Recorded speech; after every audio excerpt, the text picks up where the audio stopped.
So knowing longitude was a real huge breakthrough for seafarers in our epoch, for our civilization. But these ancient maps that I'm speaking about, which are in many cases maps that were produced in the 14th, 13th, maybe 15th century, but always based on copies of older source maps now lost. The Orontes Phineas world map is an example.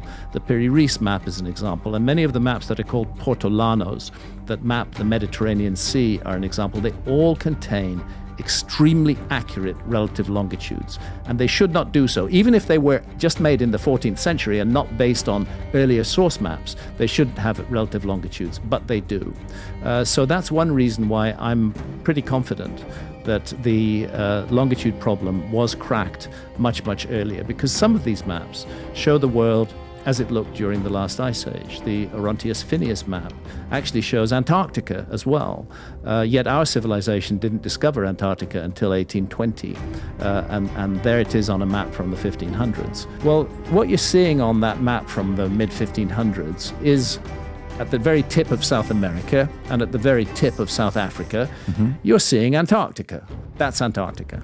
And it even says the Antarctic Circle down there. That is Antarctica.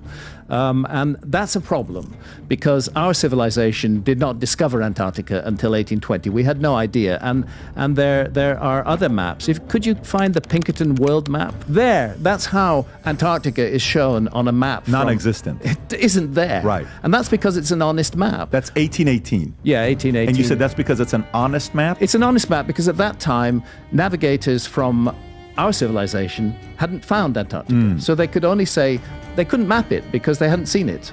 Okay, that's the thing. That's why there's no Antarctica on this map. But a few years later, 1820, Antarctica is discovered and it starts to appear on maps. But the anomaly is that it appears on these much earlier maps as well.